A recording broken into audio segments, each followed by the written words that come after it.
Tiz. What's up, guys? Welcome to the Podnas, a show with three friends separated by distance, connected by brotherhood, having weekly conversations that you can join in on. As always, I'm one third of the Podnas, your boy Tiz, along with the other third of the partners, the Padawan, here with. Yeah, man, it's me facing the place, just trying to stay on pace with this race. Stay on pace, ahead of the race, got some new shoelace, all that good shit. Yeah. I'm gonna find a new word every week to rhyme with my name. To add in it. It's a lot of them. Ain't that many for Padawan. Yeah.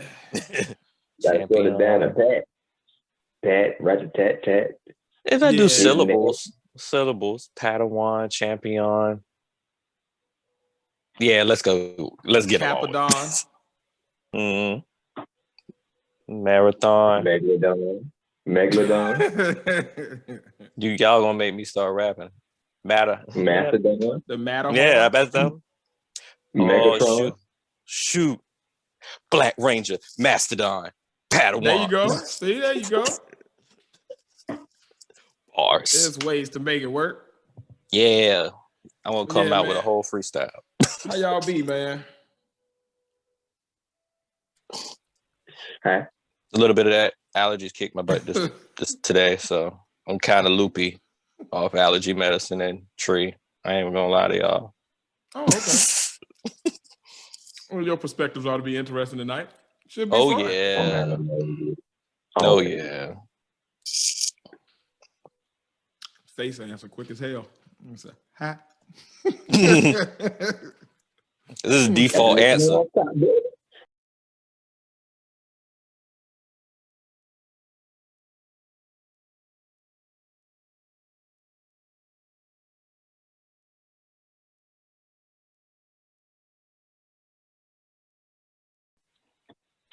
So, I'm going to take the first topic tonight, fellas. And I want to discuss something that I know y'all seeing in the media, but it's just how can I say? It's a symbol of something that goes on a lot with the people in the younger generation, younger than us. I'm talking about young people making stupid ass decisions, especially in 2021. So what brought me to this is it's been online lately, and y'all may have seen it was some young lady. She started a GoFundMe for herself because she went to the little basketball thing with only $400. All-Star, yeah. And then had to start a GoFundMe to try to get your ass home. Dumb decision number one. You had $400 to stage your ass at home. What would make you go somewhere with $400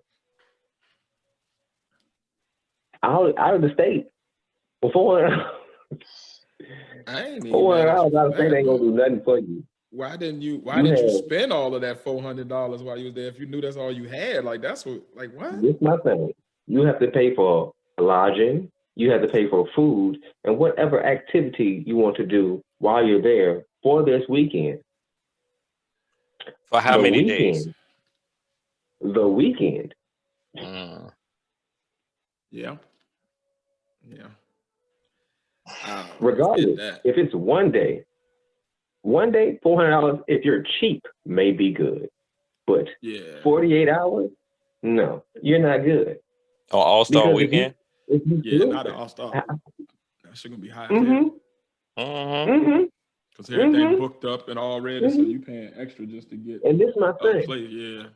Stupid thing she did number two. You either went by yourself or you chose the wrong people to go with because you had to GoFundMe yourself back. They left your ass. Help you? They left your ass. Yeah.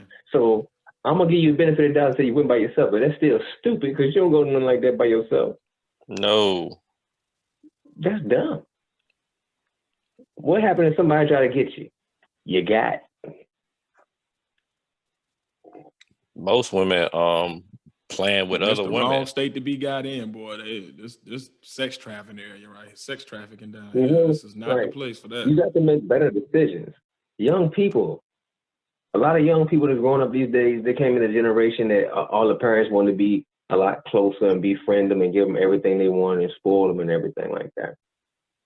Understood, understandable.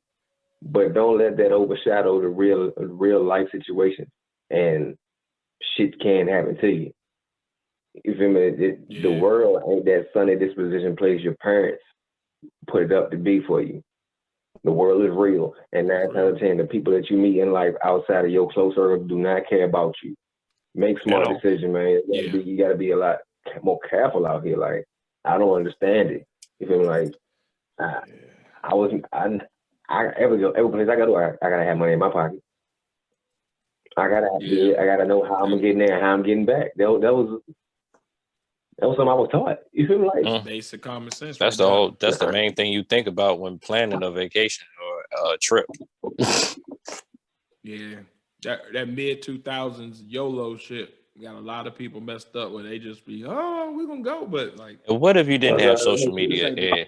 This ain't the time to do that, man. It's too many scammers, schemers, it's too much predators. Like, it's just because everybody is a motherfucker. People ain't right no more, man. What if she didn't have social media? Yeah. Well, she didn't have that GoFundMe. What if you lost your phone? Exactly. What if you lost your phone? Can anybody list off 10 numbers they know by heart?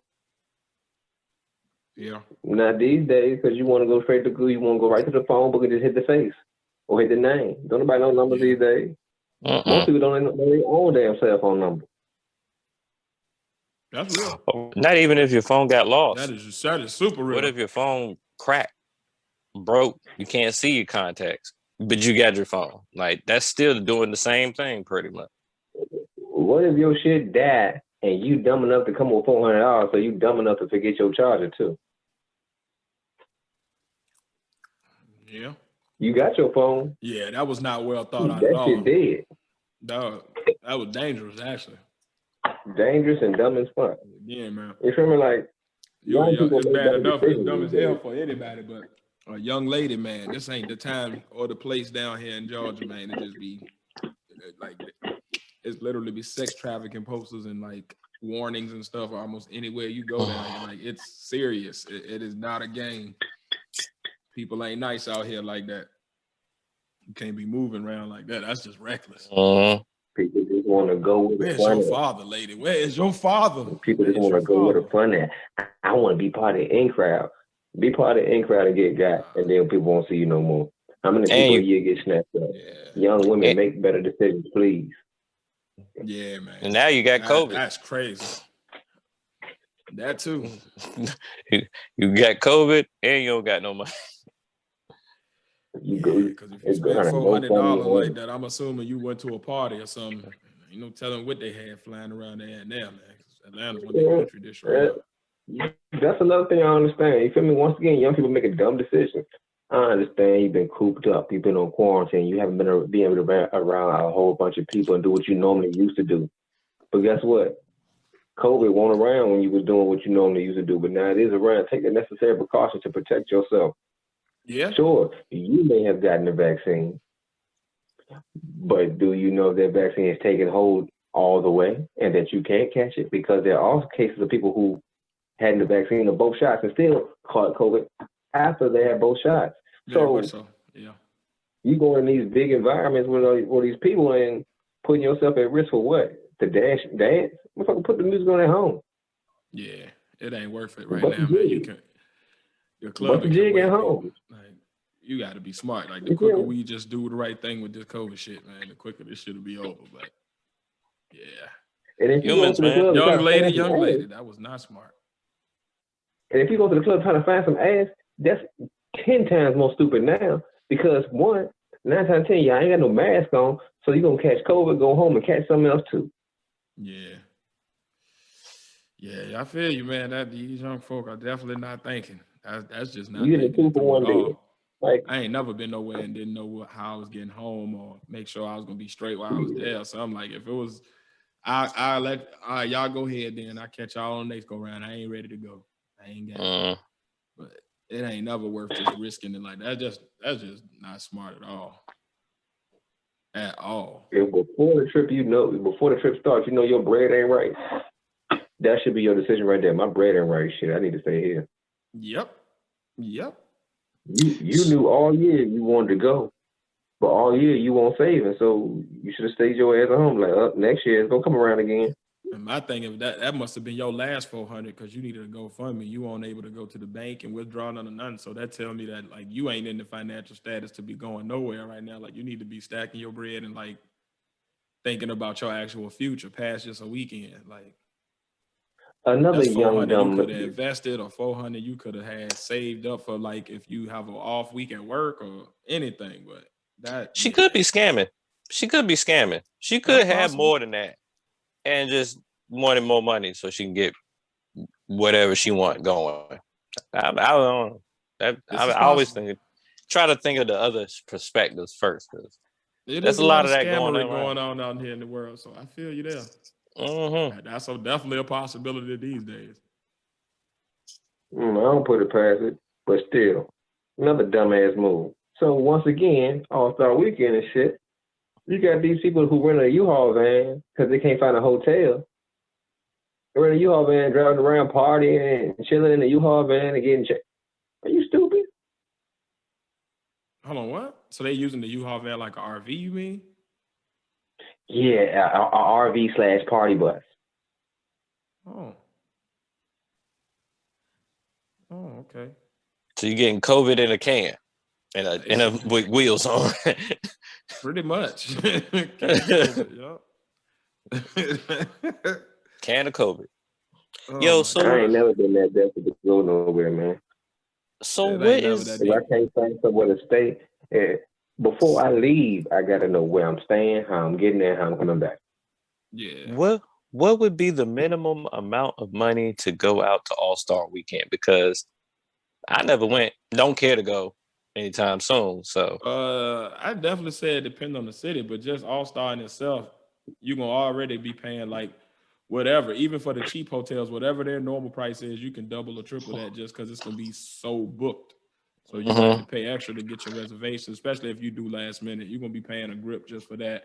And then usually, like unless you're gonna eat like straight McDonald's and like really low budget food, if you plan on like actually eating and going to where the people gonna be at, you probably going to a mid-level to high-level restaurant. So you talking about maybe $50 to $100 a plate, and then you got actual whatever you get into. So if you want to go out drinking and partying and going to the different parties or clubs or something, the club's gonna be taxing because celebrities gonna be there and all that. So like, true. I would say, man, if you ain't got about a G to 1,500 to me would be responsible.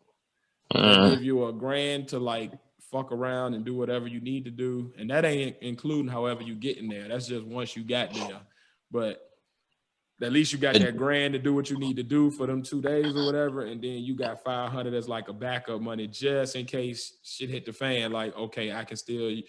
If I get in trouble, I can use this 500 to get me bonded out of jail. If I get if I can't get home, I can use this 500 to book a plane ticket home. That type, like, you want to just have that little extra just in case. So I say, man, about 1,500 would be smart to go to something like that. Spending money, right? But it's like the date for that at the beginning of the basketball season. So if you ain't got a whole year, you got at least a good 8 months, 9 months to kind of gear up for that. So like if you. Like, that ain't something you just want to pull off on a whim because you got paid Friday night and you done paid your bills and you got a little $300 left over and, we going. No, that ain't one of them type of moves. Like, that's like going on a vacation or something like that. Like, you want to kind of have that planned out so you know exactly, you budget right. Because you also don't want to come back, excuse me, you also don't want to come back home and then be like short. Where you can't pay your bills now because you done went out and had fun for 2 days, and now for the next 2 weeks you struggling and can't make ends meet. So yeah. So yeah, they didn't know nothing about basketball, I guess. Yeah, that's my thing. Because she reached out to some family members before she did that GoFundMe shit, and nigga told her the same thing. We told the same thing. Family like, that's stupid. Why'd you do that in the first place? Didn't we tell you that you didn't have enough money? You wanted to go down there? you find your way back. Yeah. That's just what it was. Just wasn't smart, man. That was just not a smart move on her part at all. Just dumb all around. The U-Haul Like, shit, I don't even know what to say about that. That's just some old podunk country hillbilly shit. Like, why are you It's out a lot there of dumb doing stuff that going weirdo on, stuff? Like, but I just pray for the next generation, the generation that's right behind us, man. Like, please, y'all doing some positive stuff, but it's that dumb stuff that's being very, very much highlighted and making y'all generation look like y'all dumb as hell, spoiled as fuck, and don't know what earning something means. yeah. Now, that's not all of y'all, once again, because I've met some people younger than me, and they in their teens and they upper teens and they early 20s that hard workers, they bought their business, they have aspirations to be business owners and stuff like that and be entrepreneurs. And they on their grind. But there's a bigger population of them ignorant dummies. Yes. Yeah. Just making them dumb decisions. I'll say too, man, young people, stop popularizing the dumb shit. Like, y'all see the dumb shit just like everybody else do. Like, put more highlights on those of y'all that are doing good shit and like making wise decisions and like really doing the things that the next generation should be doing to make sure that they, you know what I'm saying, can build on the legacies of everything that came before them. Like, because I think that's also what it is. It might not even be a large population, though, but that population, small or large, is highlighted so much by them. Like, they be, look at this. Like, I think just drawing attention to some more tangible or some more like valid in the world would be very helpful. Not to add more dumbness into the conversation, but y'all remember like last year before last, I don't remember exactly what year, but they had that dumbass challenge where these young folks were setting themselves on fire. Yeah, with the alcohol and shit, Yeah. That's a dumbass decision. Challenges. Them challenges. Just because the challenge don't mean you gotta do it. Them challenges gonna get somebody killed. That's what's going to happen. If you want to see what a challenge do, what's the movie? It's the old movie called what? The Christmas Story, when they challenged the little boy to stick his tongue to the light bulb post. Yeah. When it was cold outside and they got stuck off a challenge. That's basically what y'all doing. Every time y'all try these challenges, sticking your tongue on a cold telephone post. Yep. That's real. When that shit gets stuck, you're gonna look stupid as fuck. Mm-hmm. Big facts. Well, from the fuckery of the youth to the fuckery of just society itself. Good in the fuckery, y'all. All right. Let's go. There we go. All right, so I'm gonna give some good black excellence first for the good and the fuckery. First, your favorite rapper, Tiz, more Jay-Z news, man. I don't know what it is about last week, but Jay-Z done made so much goddamn money for himself. Now, and this move, a lot of people, probably because they didn't know the specifics of it, was, they always do this with Jay-Z. They always like nitpick and try to say, why you do this? This was supposed to be for the people and all that stuff, because that's what you said. But the news is Square, which is owned by the Twitter CEO, Jack Dorsey, buys title from Jay-Z, his share of title for like $297 million or whatever. But what most people don't realize what most people did realize is that the title artist owners, they still own their shares of the stock, and they're still like the second largest shareholder. So it's still artist ran.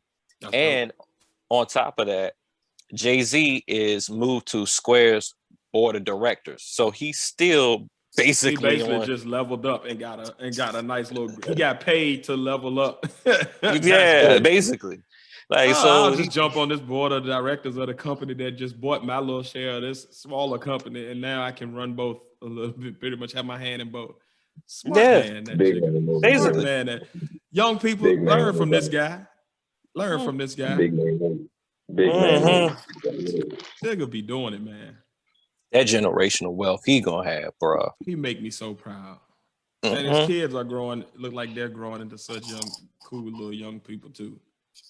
I like it. Black excellence. I like starting it off with that. That made me happy in my soul. Yeah, man. All rich kids Gotta look like start with that the when they're good. young. Huh? Yeah, We'll see what they do when they hit their teen years. What'd you true. say? What do you say, Faith? I said all kids and rich kids look innocent when they're young. We'll see what they do when they hit their teenage years. Yeah, this is true. Oh, Jaden ain't that bad. He's just weird. And Willow ain't that bad. She just weird. Which you would expect, as Will and Jada. Weird is cool. Weird is good. I ain't mad I'm at weird. That just mean you ain't like everybody else. I ain't gonna hate on that. Which I like weird because I'm weird, so it really don't matter. But Yeah. yeah. Time for the fuckery. Let's get it. All right. This is John Shatner. He is the CEO of Papa John's. The guy. Is that William Shatner, brother? I don't know, man. They kind of look alike, but it's fine. Oh yeah, I done heard about Papa John this week. Yeah, he says it took 2 years to get rid of the N word out of my vocabulary, but he didn't he basically said it's taking 2 years to get it out of his vocabulary. So that means he's still calling people nigga. But the thing is, right? He's blaming everybody else for being outed. He's saying he's not a racist or whatever, but he's still blaming everybody else to be outed. In the quote, he says, "It's taken me 2 years to get the N word out of my vocabulary, but because just it's not true, and I need to figure out who did this." That was his exact quote. So why you got to get so much of vocabulary if it's not true? You said it. That don't even make sense logically. exactly. Plus, two things can sometimes be true, but them two things cannot be true. Like you either said it and they called you out on it legitimately, or you have not been taking 2 years to get it out your vocabulary. Like what? Shut up. you know what That's I why like your pizza about dry as hell anyway. you know what I like. So, I like when they when white people are accused of being racist or whatever, especially only when they are racist, right? Because their reactions is like the word racist is their N word. Right. Like in work. I just like in their world, they're allowed to talk like that and it's normal. It's not stigma around it. It's just, oh, this is how we talk. So when they get to the regular part of the world where everybody else is like, dude, you're a racist. They can't handle that. They be like, what? What do you mean? No. But my friends don't call me that. Because your friends are also racist. Or they down with the same shit you with. Because all y'all are racist. That's why. Your friends are racist too. Whatever. You need to become friends with some niggas to add some flavor to that dry ass cardboard pizza he be serving up. That's what I did. I became friends with people from other cultures, and I got over my racism because I was a big time racist when I was in college, and I lived in an international dorm. That's real. I didn't like none of them, and I lived in an international dorm, which was crazy. I'm a racist living in an international dorm. I don't know that I'm racist or that I've ever been racist, but I have definitely been prejudiced. I definitely had to work through that over my younger years. Racist. I was big time racist against every other culture. Everyone. I was talking cash shit, screaming stuff out the windows. I was big time racist. I'm ashamed of myself during those years. Very ashamed. But I've matured and I think that's the important thing, man. Like how you start ain't supposed to be how you finish. So exactly. You gotta have some maturation. Growth and work. You got to grow. If you don't grow, can't be stagnant, man. Can't be stagnant. I can't say I'm racist. I can say I was ignorant. I would say that.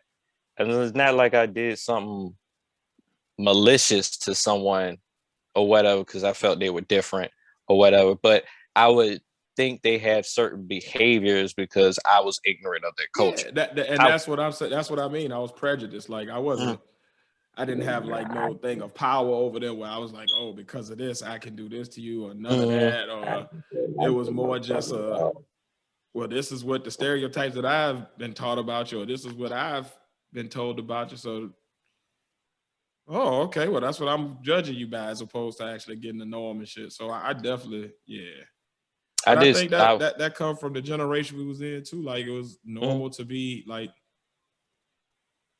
a lot, like even though we were out of segregation by the time we were born, like a lot of places You're still were still kind of separated. Like I look at my upbringing, I started being mixed in with another culture more in middle school and high school. Like before that, it was one white dude named Tyler that I knew in my whole upbringing until I was like 10 years old. So that's the first 10 years of my life seeing everything look just like me. So like it wasn't a lot of chance to get out and see other people because it was just like I was in that one little bubble. But then when I moved to middle school and I got moved to a different area that was more mixed in that area, then I was like, oh, okay, I go to school with these people, and I was able to see, okay, well, yeah, they're not too bad. Okay. It's assholes just in every race. It ain't just they all bad. It's just niggas in every color. Yeah, you know what I mean? So I think that was what definitely helped me. But I'd say definitely college was probably the biggest thing, like going to when we was at ODU, I think that was the biggest thing for me because it allowed me to see things differently because it was every culture mixed together. And like I'm a big proponent. If I can party with you, then I can do pretty much anything with you. And like going to those parties where you might have an Indian and a Asian and a Latino person and whatever, you know what I mean, all mixed together, a Caucasian person, everybody mixed together doing the same type shit. It kind of broke down them barriers to where I was more comfortable to like, oh, well, let me see what y'all talking about. Okay, you all right. You know what I mean? But I think that just comes with growth and being willing to, like, I think that's the problem with a lot of people like John Shatner. They don't really want to change how they are. They want to stay that way and have everybody conform to them, but they don't realize that ain't the world no more. Like that's the one thing technology has done, that like it brings everybody together. Like cultures from everywhere are now mingling, talking, learning about each other from a younger age. So it's a whole generation of people that just like, yo, we ain't with that. Like, what are y'all talking about?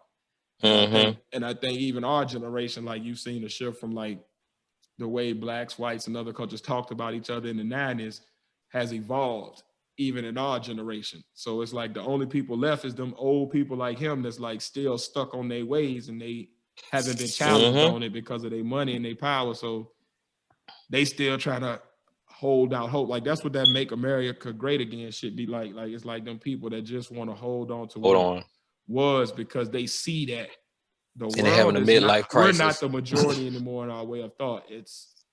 We're the minority now still thinking like this, and they scared to shake that because then that means they got to actually look at themselves in the past 60, 70 years of the bullshit they done been doing.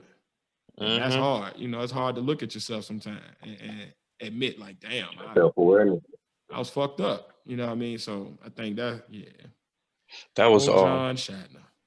That was one of it, matter of fact, because since you brought it up and I like the conversation or whatever, that was like one why I went to ODU instead of because I was always curious about other cultures or whatever, or whatever. So I'm smoking with Muhammad or whatever, and it's true. I'm chilling with Asian homeboy. I always was chilling with Asian homeboys because I had a homeboy named Mark back in high school that was Filipino or whatever. And one of the dudes that rap, he still rap. Matter of fact, he's down in Atlanta named Mike Sick or whatever. He used to have, he lived right down the street from me or whatever, had a studio, and he had a whole gang of Filipino dudes and we would just hang out or whatever. So I always been interested in other cultures, and that was the main reason why I went to ODU. So that's why I feel like I was more ignorant. But the thing about it is like you can be ignorant, but you have, as long as you have that willing to learn and not be so cognitive dissonant from, you know, facts and reality, that's cool. You know what I'm saying? Like, as long as you're willing to change. But yeah, Papa John's a piece of shit. So yeah, fuck Papa John. I ain't calling that nigga Papa. Fuck you, John. Exactly. And your bullshit pizza. Yeah. The only Papa we respecting is Christopher Wallace. Let's lick a shot for Big Papa. Rest in peace. Happy birthday. Yeah, it is his birthday. Yeah. This is all right. On the next on the fuckery list, and y'all know God bless. Oh yeah. Dang. I just realized something. The greatest rapper of Rest all in time peace. died on March 9th. God rest his soul. Rest in peace, kid. It's because of him. At least I know what beef is. I ain't like Nas during that time, but that either shit was hard. Mm-hmm. Well, love you, Jigga. Don't hate me for this. And rest in peace to my grandma, because she also passed on this day too. Rest in peace, I Grandma just Pat. I just realized that. Sorry, I had a moment, y'all. It's all good, man. Had a moment. But with the show. So this particular politician, y'all know I love picking on him because he's also a piece of shit. And here's his fuckery. Well, the good thing is Mitch McConnell is thinking about leaving the his position. Amen. As well he should. He should. The turtle said he's trying to go back into his shell. Amen. But here's the fuckery. On the low, he's conspiring to try to change laws in Kentucky, because Kentucky has a Democratic governor now. And the governor, if he was to leave, the governor is the one that can actually pick someone to take his place, whatever. So he's trying to switch the laws around so he can have like a committee under him where he can hand pick his successor. So that's the fuckery. Please don't. It's also against democracy itself. So yeah. Which, I don't know, over the past couple of years, Republicans that's what I'm been saying, saying, man. That old guard, man, democracy. they're so used to getting away with the bullshit. Like, down that they're being called on, that they doing anything they can. They scrambling for power. Like, oh no, they're gonna take our power away. No. It's about time. Like, they see the tide in the world changing, man. Like, worldwide, people is getting over that old bullshit, man. People like, look, man, world too hard as it is. We tired of being separated by everything. Let's get together. The world is changing, and you can't help. Wow. You sometimes that's just part of Earth moving around the sun. It changes. Things is going to change. Mindset's going to change. Just society as a whole. And change is not always a bad thing. Nope. You know what I'm saying? The one thing though, with change there comes pain, and you just got to go through it. Indeed. Go through the hurt, pretty much. But as far as change, again, this seems to be a thing going on right now. The next good in the fuckery is, the Prince Harry and Meghan Markle had a interview with Oprah or whatever. Yeah, I've seen a lot of stuff about it, but I didn't see the interview, so I have no idea what people be talking about exactly. It's like I've seen little snippets or whatever, but it's basically what they've been saying out in the every time they speak out in the media. It's like how they've been treated from the royal family, the staff there, and everything. Because the royal family is more a business than an actual family. For real. Like, I mean, they're related. They're blood related, and it's obvious just the way they treat Meghan, how closely they want the blood to be related and everything. But yeah, they basically did a whole tell all about how they've been treated, how they're not family members will put them off to the side and have these. They had talks about how they think the child's skin color and how they might not have a royal name, and they might not get the protection that they had or whatever, just what because she's half black. You lost me. Skin protect what? Like, no, can you be a little more specific? I'm lost. Okay, I was with you at first as far as they was being treated bad, but what about the child? So they won't exactly. Yeah, they don't like the child's skin color because the child black. Yeah, basically, they're having like, they're not going to say, they didn't say exactly which relative or family member was coming at them, but it seems like it was pretty much the whole family coming at them. Like, okay, so we're going to have this problem if he comes out with this skin color or something like that, or we don't know if he's going to be that protected. I can tell you exactly what it was. Hmm. Because they said it won't mom, it won't grandma, it won't granddad. He ain't gonna be beefing on his brother with his brother over his nephew. It's the wives. The wives are where all the beef comes from in that environment. You feel me? And then the men contribute to that because they each have to support their wives. So the one that's over here with his wife, with Meghan, he gonna support her wholeheartedly. He married that, regardless of what his brother say. That's his wife. His brother over in England, his wife know when mother dies, I'm next up. So I got to, you feel me? She trying to step into the role early. So she beefing because this is coming to the family. I don't like this. Brother ain't really gonna say something. I believe it's the wife saying something to Meghan about all this other stuff. So the wife is So the wife is racist, and then trying to press her racist ideas on the rest of the family. That's what I'm thinking. Okay. That's what I'm thinking. Well, he I would say he kind of like admitted that him and his brother Prince Charles, they not cool or whatever. So I feel like Prince Charles pretty much is saying like that part too. I don't think it's just the wives. Probably is the wives also, but you know what I'm saying? I feel like, tell you the truth, to be honest with you, I just feel like the royal family is racist. They want to keep that blood all white and they want to keep it the way it is, like it's been for the past how many thousand years or whatever, and keep it pure and keeping it salt because they don't want. It's just like Tiz said, it's the old guard, and they want to keep things the way they have it, so they can have that control. Well, didn't they already have the baby? No, they had a baby. They had Archie. But they having another baby. But I'm like, they didn't already had the first baby, so the blood ain't just white no more. We didn't already passed that hurdle. So yeah. At this point, you might as well just embrace it. You got a whole line of black folk that's about to be popping out, and that's what that is. Like that's done because their kids are going to be black, and the kids of them are going like it's there now. Now, Tiz, get over it.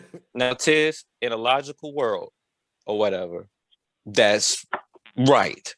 But we're talking about rich white folks. Yeah, this is most rich white folks are.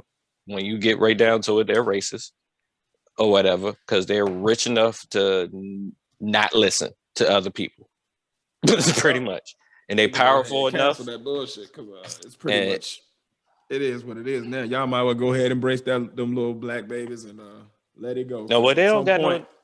The way that succession work, at some point, one of them black boys is gonna be the king of England or the crown prince or whatever they want to call it. Like he gonna catch his lineage at some point. So might as well go prepare for it now because it's coming down the pike now. Like the babies is here. I mean, that's how they feel. But you know, they're royalty, so they got ways of covering stuff up and this, that, and the third or whatever. And and it looks like they're trying to play that move. But with them doing this interview with Oprah and actually bringing everything out into the forefront is cause, you know, just in society or whatever, just like because they haven't been as vocal about it until like they said some things or whatever, but. And you know they did that whole move, so you know that was something going on, but they never really explained exactly what was going on. Like Meghan was talking about how she felt suicidal because of the treatment that they've been having, not just off of the royal family, just off of the staff. Like the staff treating her like she is not really royalty or whatever. And then they also talked about how the tabloids was after Meghan Markle's parents and everything. And then she found out that her father was actually working with the tabloids and stuff like that. So she was feeling some type of way about that and everything. And then she even said, okay, if they were getting hunted down by the tabloids, but my mom didn't tell. So I don't know what's wrong with my dad. That person's Meghan Markle's mother. I don't know. I'm not deep into the royal family because they don't got nothing to do with me. Meghan Markle from over here, right? Yeah. No, I want to say she was from America. Yeah, she's Am I from over tripping? here, over this side. I don't know if she's from Canada or America, but I know she's over Canada. this side of the pond. She's not from over there though, right? No, not from like UK or No, nothing. Nah, she's from she from California, Canada. ain't she? I think she's from I Won't can she California. on a Google. show or something? Won't she an actress? We can Google this. We can Yeah, Google this. we do this shit. I think she's from Canada or California, somewhere to see in that shit. Okay. Oh no, she is it says right there, American actress. Come on, where you at? Where? Yeah, I remember she was on a soap opera or something. I feel like, and then that's why it was a big She's deal from the because hood. people actually knew her. She won't Yeah, like she somebody that he is. just met. She was. She's from Los Angeles, California, or Yeah, whatever. she's from the hood. That's why they originally had a problem. You feel like she's from an area that you wouldn't think nobody prominent would come from. So that was, I believe that's what it was. But my thing is, before I go too far, this just crossed my mind. As an American citizen, why should I give a fuck about the royal family? Yep. That's why I don't know that much about their little inner workings, because I damn sure. Yep. I would ain't say too concerned with the president myself. So I mean, as long as the laws and shit and people getting treated right, that's what concerned me. When it comes to this royal family shit, I mean, I understand bad treatment that's being public widely viewed now, and everybody's been put in business. I understand that, but this ain't no recent shit with the American, with the royals, them people from over there. This has been going on for decades, and the paparazzi was all on Princess Diana. That's how she died. They were chasing her ass in the tunnel, and she got conflict and some shit. So, I mean, like, you know, she as probably. an American, I don't understand it. Like, as an American, like, I don't understand it because we usually lose. She probably. Yeah. She probably thought of it like, you know, she had the Disney princess moment. You from America, you from Los Angeles, and all of a sudden this prince wants to marry you or whatever. So you think it is a good thing that when you get over there, I ain't talking about Meghan. I ain't talking about Meghan. I'm just talking about us as Americans, period. Why do we give a fuck about what's going on with the royal family shit? Because this is how I view it. You feel me? Americans giving a fuck about what's going on with the royals. After we done had a Revolutionary War, we American now, you feel me? That's like freed slaves caring about what's going on with the master. You feel me? That's how I view that shit. Like, I don't give a fuck different about way to that. look at it, but that's real. That's real as shit.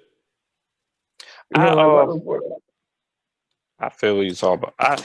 I think I'm looking at it more like I just like this because it looks like the old system is slowly deteriorating. I just treat it as a sign of like the old system is slowly deteriorating back to back. And then off of that, y'all probably they got Good Morning Britain over there. Like we got Good Morning America, and like the main dude up there is Piers Morgan, and he's been talking. Piers, He talked trash about Meghan all the time. He's like, she's always like, oh, woe is me. I'm in a princess living in the palace and blah, blah, blah. My treatment and this, that, and the third or whatever. So one black dude that went up there, I don't know his name or anything, but I just saw a clip of black dude just going at him like, you are always up here talking junk about Meghan all the time. And he kept going at it to the point that Piers Morgan left off his own show. I can't take this anymore. Asshole, so I'm not surprised at that. I'm not surprised at that at all. Yeah. The good thing about that though is he's about to leave. Because of Bill O'Reilly almost. Like, he just say anything just to piss people off on purpose. Exactly. So like after like 41,000 complaints over his Meghan remarks, he's now talking about leaving Good Morning Britain. So another little sign. Take 41,000 when they got to 2,000. It's like, it's a lot of people. I'm gonna go ahead. Step to the side. I still got a job. I can take another position with the company. I still got a job. 41,000. They got to fire you. You got to go. Another little sign. Another little sign that the world changed. Yep. That's these three. That's some 4 or 5 little cities all over there. All of them don't like you. That's a major demographic with our ratings. You got to go, homeboy. Get your old ass out of here. Get your old ass out of here. Then they gonna hire somebody black to replace them. Probably Great. the guy that got him. That would be amazing. I hope it was the guy that got him to walk off the stage. I hope so. Catch him. But that would be man. too perfect. And then the royal family pull out the statement acting like they didn't know what was happening when they were the ones doing it, but just now because they just showed the interview today. But yeah, man, that's my good and fuckery, man. This is good and fuckery, and just the whole theme of it is just like everything's changing. Everything, just slight little signs that certain things is changing. Even Jay-Z just doing all those moves, pretty much is just a sign of change, pretty much. So my next, just like the one thing is that I know that when the world changes, people get scared, pretty much. They're afraid of the unknown. They're afraid of the unexpected. And then some people go off the deep end and start thinking that the world's going to end. So I was just thinking about this the other day or whatever. Like, for example, all right. So, it's been cold the whole month of February or whatever, pretty much. All of a sudden, we getting these sunny days out of the blue. It's just getting warmer and warmer and everything. And it just looks like a flip-flop. You have one day where it's like 30 degrees and then the next day is 70 degrees or whatever. So today, the day that I thought of this topic, I was like, this is the type of stuff that make people go out and say the weather is acting all crazy, the world's changing, this is the end of the world and stuff like that. So I was, or whatever. So that's why I brought up this subject. It seems like the world been coming to an end for quite a long time. Like, it seems like I've been hearing about the end of the world since a child. Like, how long does it take for the world to end or whatever? Is it that you see something that's different happening in the world or whatever, and you just automatically think that it's just that much of a change that the world's just going to blow up and end or whatever? Or are you just going crazy, or is it just the earth just going through its natural phases, pretty much? Like, what, the world was supposed to end 2012, the world was supposed to end 2001. It seemed like every year there's some random crazy preacher saying that he's predicting that the world will end or whatever. Like, is this, when is it going to end? Like, when are the people going to just give up and just realize and say, this is not the world ending, this is just the earth changing, like, in general? Like, well, I think that's,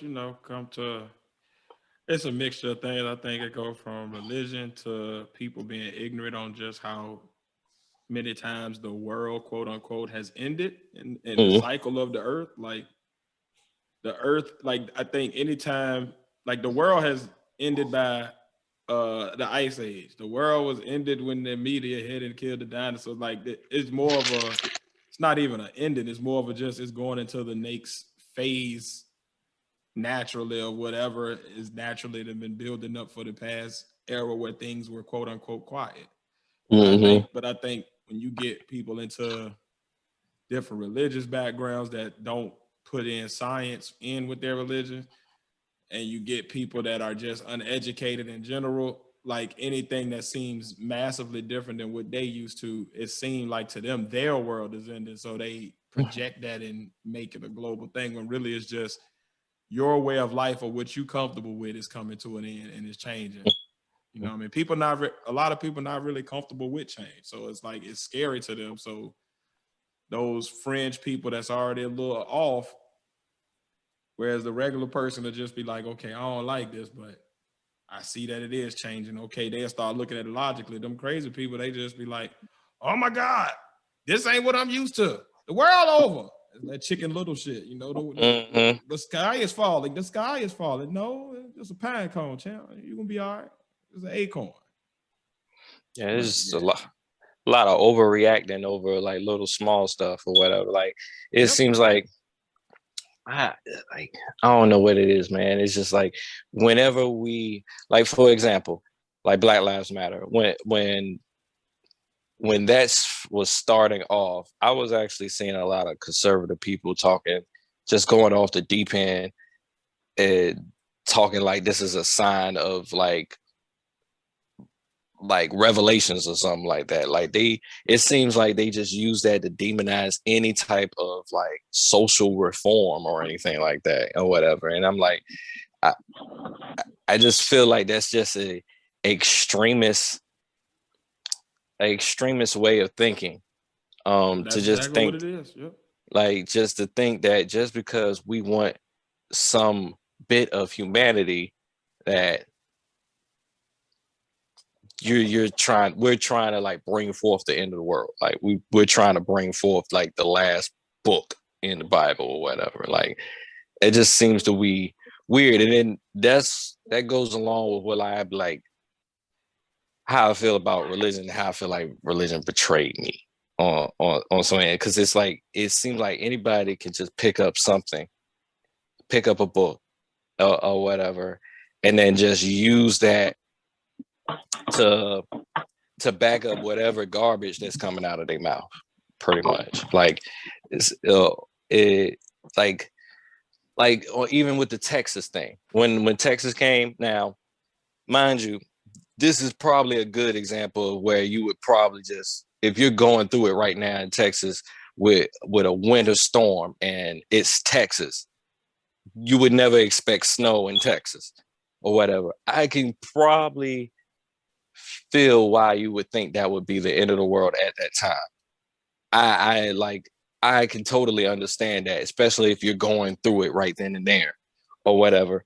But like I've seen like people saying like the God is punishing us because we're letting this happen and this happening. And it's more like social reform and stuff like that. People are talking junk about I literally seen them like people are talking junk about police and all this change and we letting transgenders have rights and stuff like that, and God is punishing it for us. Like, no, no, humans are doing stuff and activities that's causing weather change, causing climate change or whatever. It's like the the the cars we drive, the chemicals we put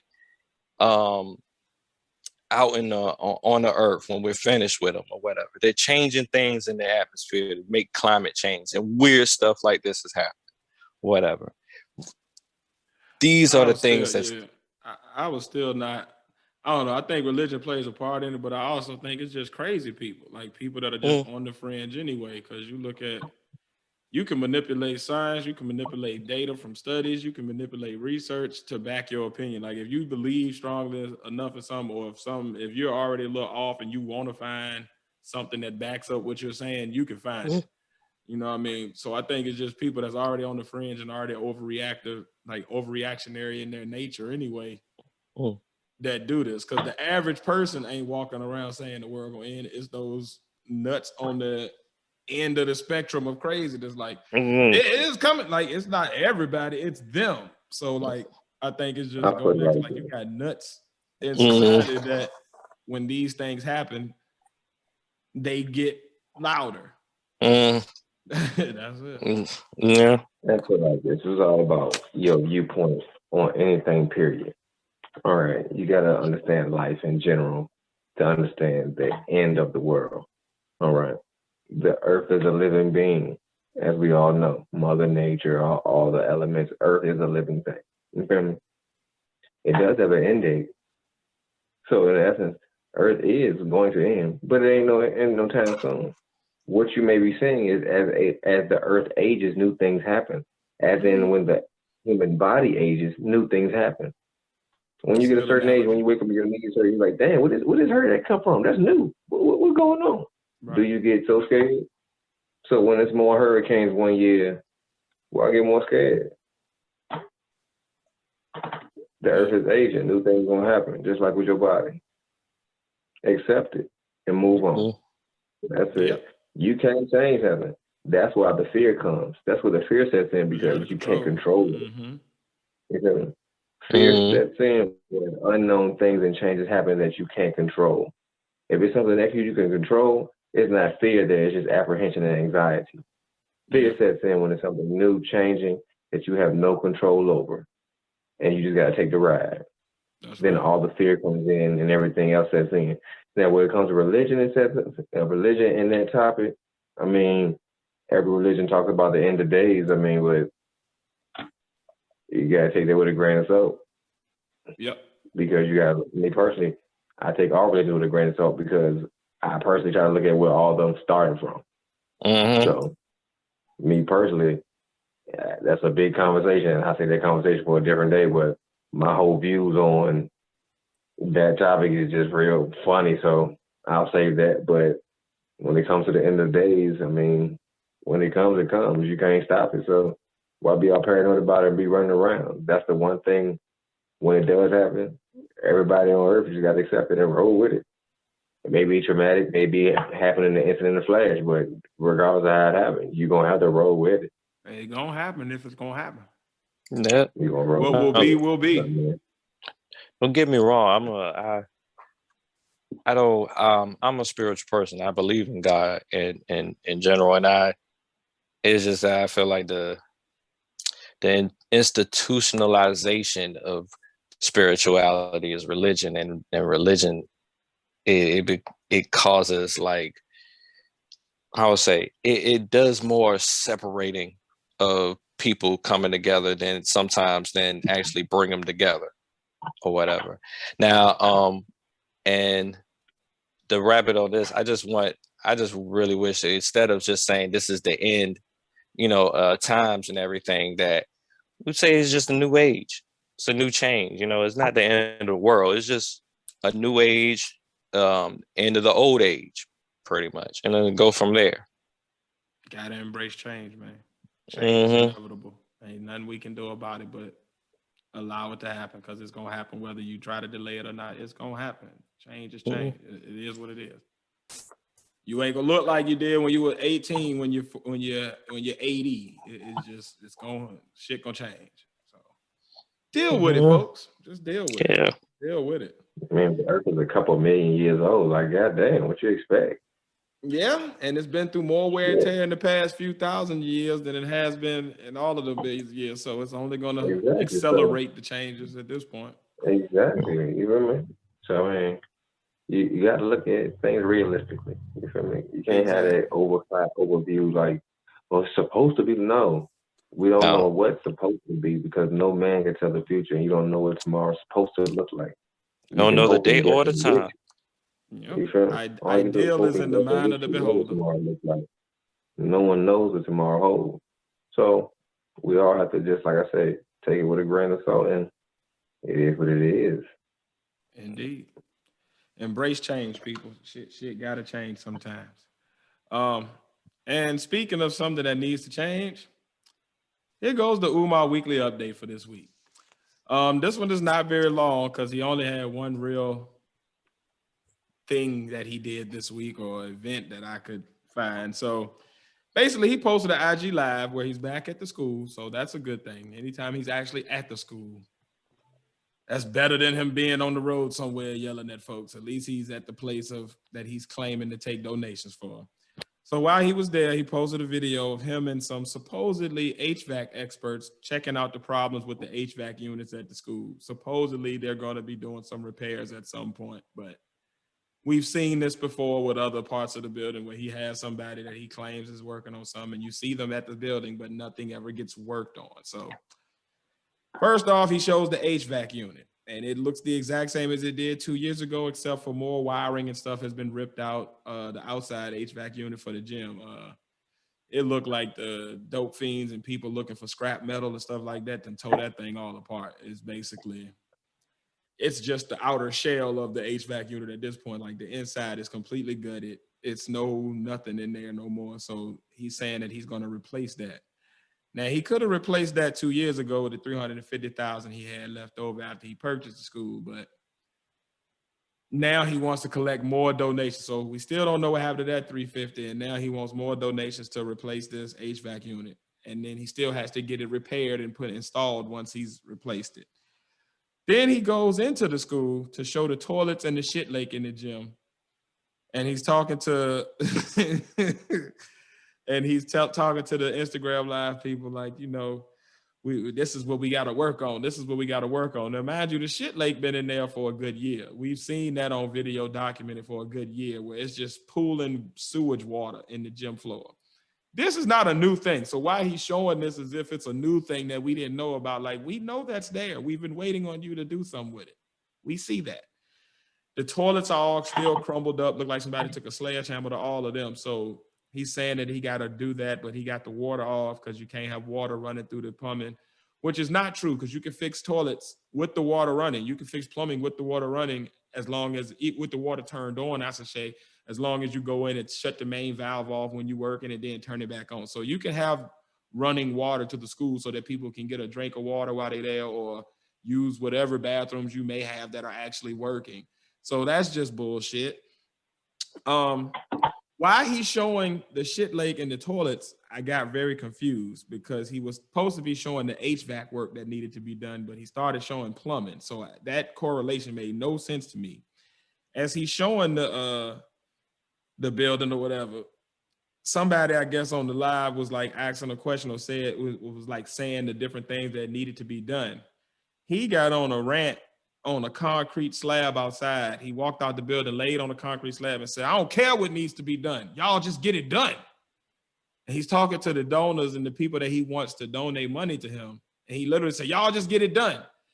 Get on your Cash App. Like he's basically like ordering people to send him money for this shit. So the video goes off. Then he gets on another video, looks like maybe 20, 30 minutes after this. And he's talking to the supposed HVAC repair team.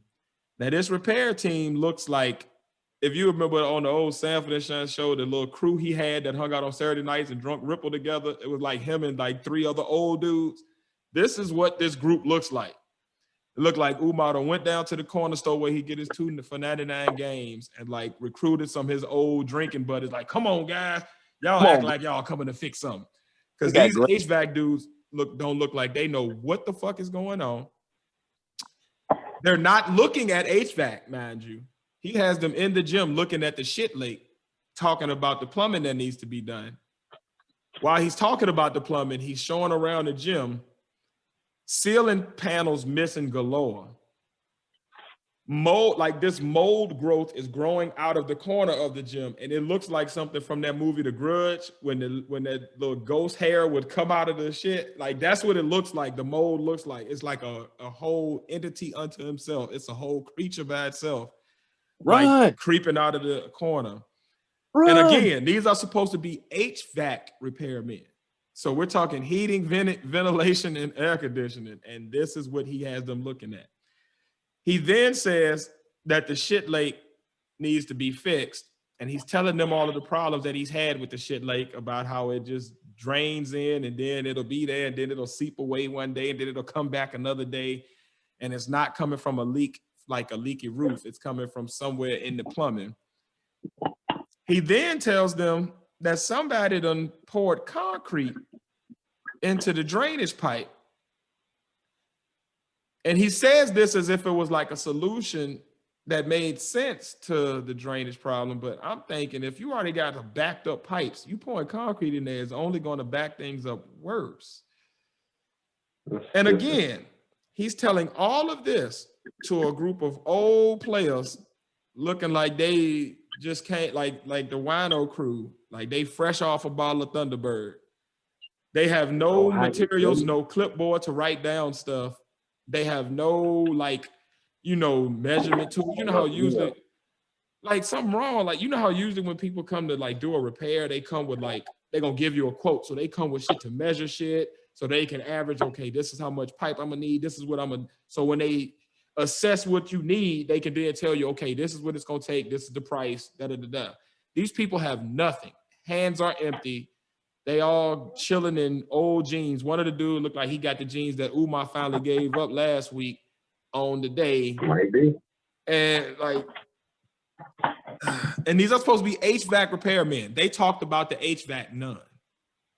The whole time they were there, they talked about the shit lake and the toilets that's broken. As always, he continues to beg his donors for money throughout the video as he sits here in a polo hoodie and Nikes.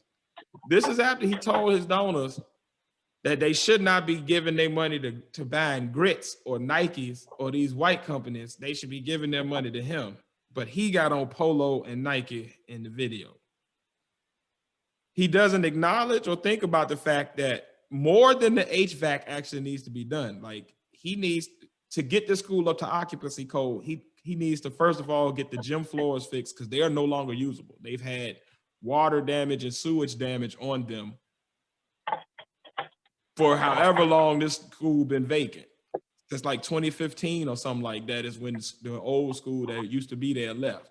So it's just 6 years of just sewage building up on this floor and breaking the gym floor down. And as a person who has been into athletics and sports for a while, I know that gym floor has to be completely stripped up. It's and not a whole new one. Like, you can't use that for anything sporting right now. Like, it would be literally a hazard. The building is still two tones because he hasn't finished painting that yet, because I guess he couldn't get the donors back out there to waste their hard-earned time to finish painting it for him. So he's got this vitiligo-looking school where you can't tell whether it's black or white. Like, it's just retarded looking. The toilets are still damaged. The plumbing is backed up. And they're gonna have to find some way to get the concrete out of the pipes. So they might have to like actually lay completely new pipes in that building. The classroom have to be deep cleaned, and the carpet and all has to be changed because you got dirt and paint cans and all kinds of shit that's just been sitting for 6 years. And you know, if you have a house that just sits for 2 years, a year with nobody in it, and nobody's going through to like do any maintenance to like clean it up on the regular, dust and all that stuff and insects and all that stuff, like, it deteriorates the fabrics of the carpet and all that. So the floors have to be completely redone in every classroom. The wiring still needs to be fixed and put back up into the ceiling and into the walls because there's loose panels and like just live wires just hanging out everywhere in that building. And this is all on a 6-month deadline that he's now given us. He said the school got to be done in 6 months. The work that he's trying to do is going to take at least 9 months to be completely finished at the pace that, like, if he actually started today using the donation money today and just started using every single dollar that somebody sent in and actually put it toward this school, it's going to take at least 8 months to a year just to get the major repairs done. Much less if he continues at his current pace where where he has somebody come in and then another year passes and he just brings somebody back in to look at the same shit that the guy works because he never actually pulled the trigger on fixing anything. I'm pretty sure these dudes that he had were just his buddies because none of them looked like they knew what the hell was going on when he was telling them the problem. They were in there, okay. Smoking them libations. Yeah, they were definitely on them libations, heavy. And now he takes them outside at the end of this video. So he done begged for money. He ain't talked about nothing about the HVAC. And then he takes us outside for the last video. Last video was just these same men that were there for the HVAC pulling the ladder that we just saw stacked up in the gym down from the side of the building as if they had been up there doing some type of work. And Umar is yelling, oh, yeah, you know, they got to see that. They got to see that. Let them know we working. You're pulling a ladder down, sir. We don't even see you up the ladder doing the work. We just see you lowering the same ladder that I just saw stacked up on the gym wall and when you were inside the building. It's at this point just getting comical because like the facade he's trying to put up at this point is just, bro, just say you ain't making no damn school, man. Like, just stop. It's just like, what are we doing here? So that's really all I got for the Umar update this week. We do have a new scammer alert that we'll be coming with soon, though. We're doing the research right now. We'll probably debut it on this next week's show or on our live show this weekend. But what's her name? Mbula? Miriam Mbola. Miriam Mbola. if you already have heard this name, I wouldn't be surprised because just the preliminary shit that Faiston introduced us to is this lady is she's on Umar's level with the amount of scamming she's doing. So it ain't just black men out here scamming our people. It's black women too. It's just sad that it keeps coming from our people. But we will have updates on her added to the list because we got to get rid of this scammer culture out of our culture. It's one of the biggest things holding us back from like really, like we're in a position where we're on the precipice of greatness and we can really start to use our voice to get the changes that we really need. And shit like this is holding us back. Because instead of us focusing on the real issues in our society or focusing on the real people that could be real black leaders, we got people donate money to people like Umar and Miriam, and it's just sad. So more to come on Miriam in the coming week for sure as we get our research together and compile this evidence. But Umar don't even got a Wikipedia. Umar has nothing. Nothing. Not an Amazon page, not an Etsy page. He ain't got like nothing. There's nothing nothing that says this is a credible source to send your money to. Nothing. His own mouth and his own actions. I do not understand how people are still duped by this, but DMG. that's it. He said the same thing since 2014, and nobody has seen any evidence of it. But he's still going. Like, I don't understand, but his ancestors it's coming. His ancestors are the ones that actually sold us over here. I would not be surprised. I would not be surprised if it was a bunch of Umar looking dudes talking about, we got them good slaves. You can give them grits. They like grits.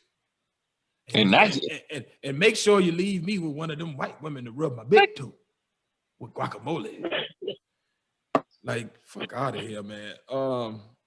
The lawsuit is still pending though, so I'm still waiting on the next update on that because it's coming. Like, you can see the writing on the wall that this is going to end in some type of civil or criminal litigation that finally brings this shit crumbling down because it's getting more and more outlandish and it's just but ridiculous. That's yes. But that's my weekly Umar update.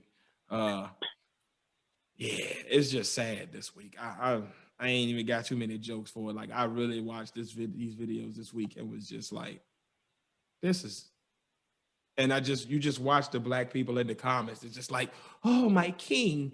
Oh, he's so great. No, people, what are you looking at? What the hell are you looking at? Their fantasy, their own fantasy. Like, and it really saddens me to see our people that just at a time like this in the world continuing to get duped by our people. I guess, everybody, man, please.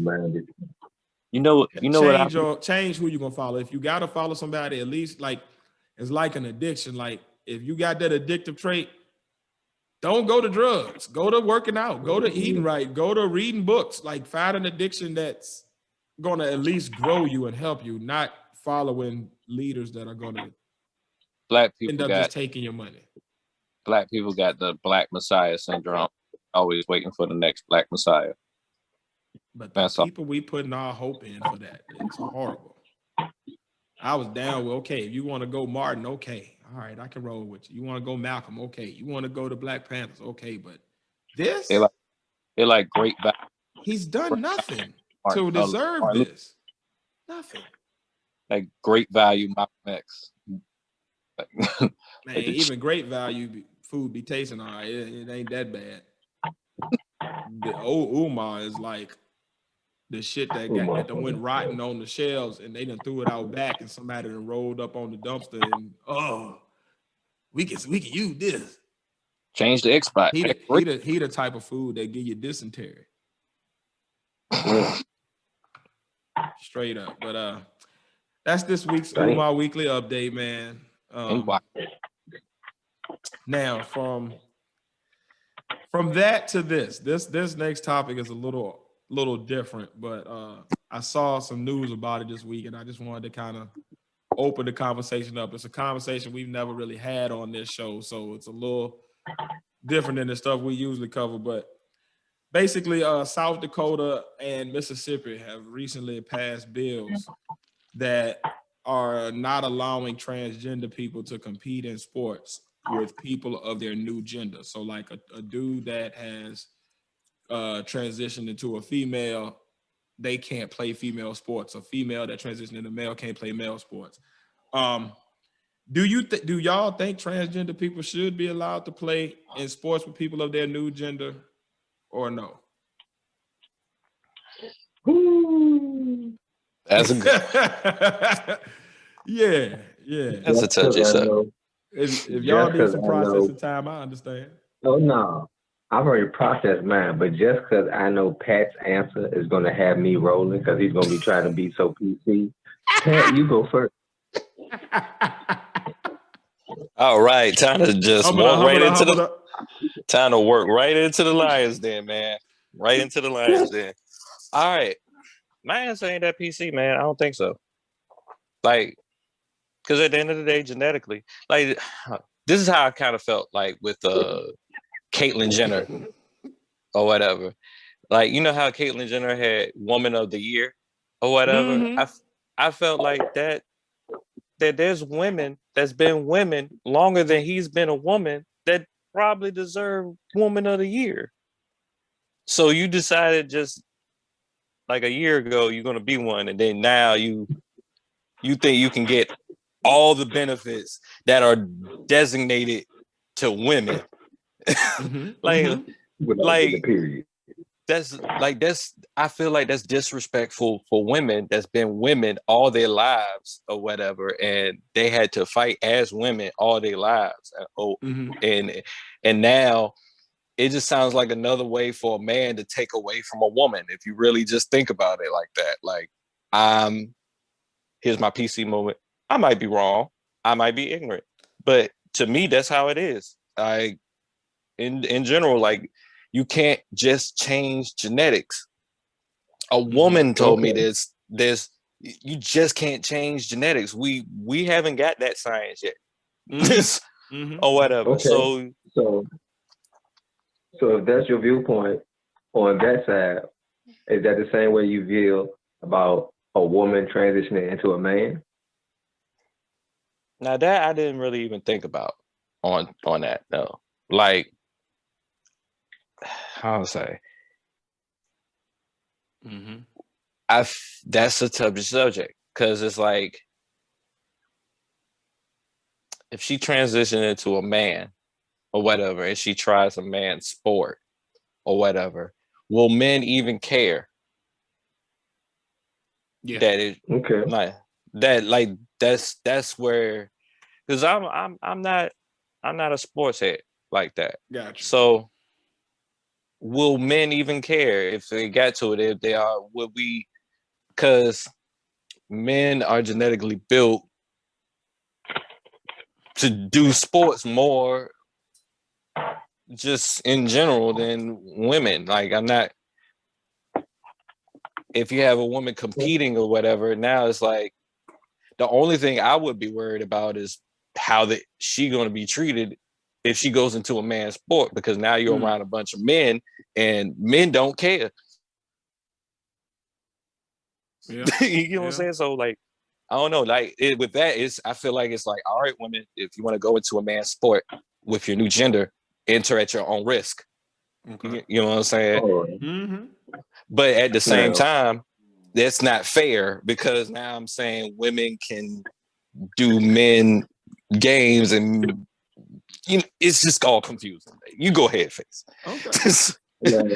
I'm gonna piggyback off your comment, because that's why I asked you how you felt about women transitioning to men, because it is a woman who's currently, she's already transitioned to a man, and she's a professional boxer.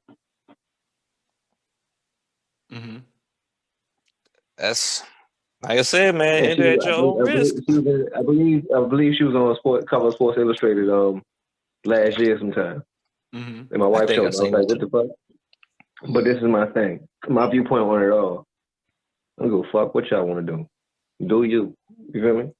But if you step into that arena, you step into that arena wholeheartedly taking those chances in your new role that you chose, your new role that you chose. However you feel inside, that's what you chose to become. So if you're a woman transitioning to a man and you want to play a man sport, if you step onto that gridiron and you put those pads on and they allow it, you get your block knocked off. You get your block knocked off. That's yeah. They're not going to be like, oh my God, the transgender. No, they're going to be like, number 24 is down. Okay, get his ass off the field. Get somebody else on the field. Yeah. Now, when it comes to men who transition to the women going into their sports, same thing. I don't give a fuck, do what you do.